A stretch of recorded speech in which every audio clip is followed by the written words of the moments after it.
Cameron Messerschmidt here, PDGA number 58814. We're here in Ogden, Utah for the Utah Open, which starts tomorrow. Pretty excited. But I've had a couple weeks now with the Daredevil plastic, so I've been able to figure out what I want in my bag and what's been working for me. But I'll start off with my putting putters, which are two factory second big bead AVRs, 175, both max weights, everything 70 feet and in, or everything that I'm trying to put a bid at. I'm using the AVRs. Next, the High Performance Owl, which is pretty much like a Nova or a straighter flying disc like a classic rock. It just kind of holds any line you put on it. You throw it dead flat, it's going to go dead straight and finish. A little bit of hyzer, kind of finishes with some hyzer. You put it on an ante, it'll kind of just float down on that ante. So pretty much everything inside of 250 to 300, I've actually been throwing up shots with this disc. It's just really accurate and I feel like I can control it. If it's a little bit too windy or if I need something a little bit more overstable, I'll go with the BT Soft Harp. This thing is pretty beefy for being a soft, but I like it for forehands as well. I can't really forehand my Owl, so if I need a little flex forehand approach shot, I'll go with the Harp. If I need something a little bit more understable than the Owl, I'll go with the Beaver, which is in the Flex Performance plastic. It's just pretty much, if I need something to move a little more left to right, then I'll go with the Beaver. It's pretty understable.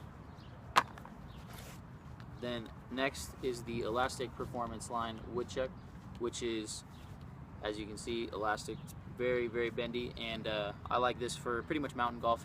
Any place I'm worried about rolling away, or I think the disc might sit up and catch a nasty bounce or something, I'll throw this thing because it'll just sit right next to the pin every time. It doesn't have enough rigidness to roll. It's gonna just drop right there, so it's nice to have one of those in the bag. Moving on to the mid-ranges, I'll start with the Champion Gator.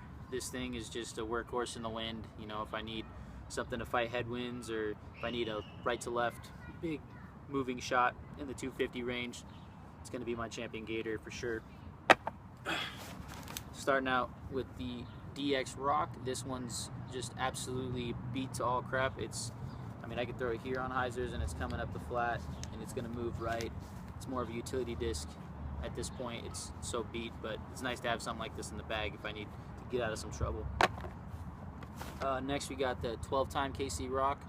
Shout out to Colt Breck, gave me this one back in Oregon. This one's been flying nice. It's beat to a point where if I come through a little bit of hyzer, it's going to pop the flat, move right. This has definitely been my woodsy disc. Been throwing it through a lot of tunnels and using it quite a bit, so this is my straightest flying rock for sure. We'll shout out Dutch Napier for this rock, which is also a KC. This just went in the bag.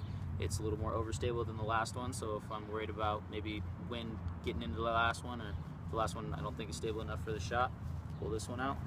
And if it's a little bit windier and I'm worried about that, I'll go to my High Performance Grizzly, which is a bit more overstable and doesn't have any flip to it, and I can put as much power into this Grizzly as I want, and it's just going to kind of hold its line. Pretty good for anti-flexes, and it's a good shot shaper, so I'm happy to have the Grizzly in my bag for sure.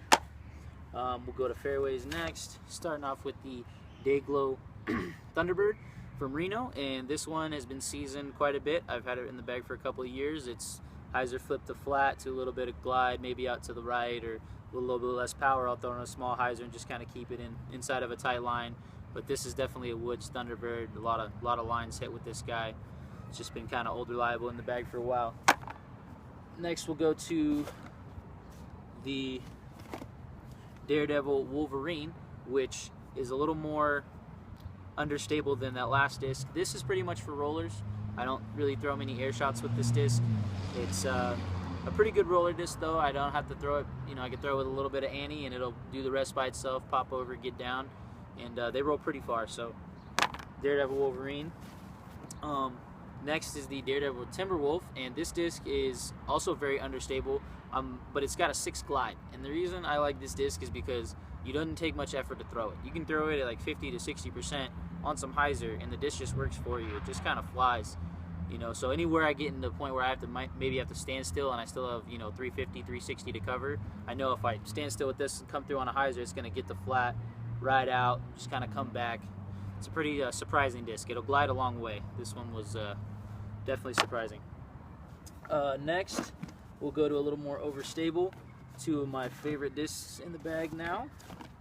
That would be the High Performance Daredevil Sabertooth. These discs are very PD-like. I don't throw them with much hyzer unless I want it to go left the whole time. I usually come through flat and I can get them to move a bit to the right, and then they'll just kind of come back at the end. I keep them in a pretty tight area when I throw them flat to a little bit of ante, but Sabertooth, definitely a good disc, and probably one of the ones I use the most. Next we have the Flex Performance Mammoth. Now these white ones fly a little bit more similar to the Sabertooth, but a little bit farther, actually maybe even a bit more understable than the Sabertooth. I can throw it flat and I can definitely get it to move out to the right and just kind of hold and come back, whereas this orange, more Champion see-through type Flex Performance plastic is pretty gummy, and it doesn't do much but go left. It's very overstable, unlike the white. It's good in the wind, and the reason I really like this is it's so gummy that when it comes in and hits, it just kind of sits and digs, and it doesn't really do much after that. So if I've been throwing any kind of spike shot, I don't want to have much movement. I just want it to stick right where it hits. I've been throwing this quite a bit for those type of shots. Next we'll go to Star Max, strictly forehands. That's all I use it for. It's pretty overstable, but if I come through with it on some power on ante, it'll hold that line for me for sure. Probably getting a new one of these in the bag here pretty soon. It's working in nice. If I want a little bit more overstable than that, Champion Metal Flake Max. Pretty overstable though. I mean, even backhand, this thing doesn't go very far. This is kind of more of a trick shot disc than I use too much, but if it gets real windy, then this thing will come out a little bit more. Staying with the forehands, we'll go with the Champion Destroyer, which has beat in nicely, and this is my more distance forehand. I can come through flat on it and it'll kind of pick up and move left for me, but it'll always get stable. I know if I throw it on a hyzer, it's not going to do much but get to flat and it won't roll over. So Champion Glow Destroyer, good forehander for me.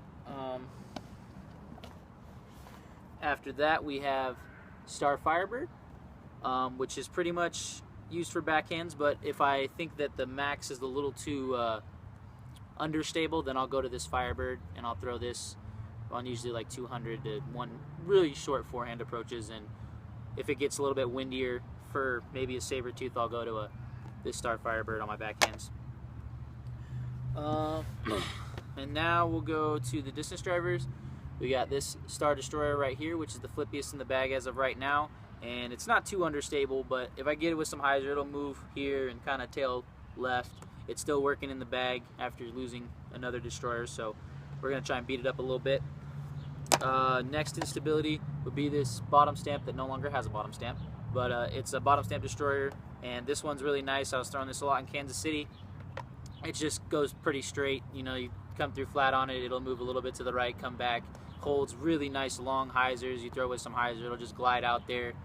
I believe hole 15 is a pretty good shot of this disc flying at Kansas City Wide in the second round on Prodigy Disc, Marty McFly. Shout out to him for getting the footage out there. Next instability would be the Team Innova Star Destroyer. This one's a little bit beefier than the last one, so you know, pretty much that's what I use it for. If I think I need a little bit more stable, or if I'm looking for a faster flex shot, I'll go to this one. And then the next one up after that is this PD2, which is pretty much just for that. If I feel like I need even a bit more overstable than the last white one, then I'll go with this guy, but they're pretty similar in stability. I'd say this one's just a bit more overstable than the last one, but that's what's in my bag for right now, and I'll be doing another video probably around August with any changes and what's going on around the time of Worlds. Thank you.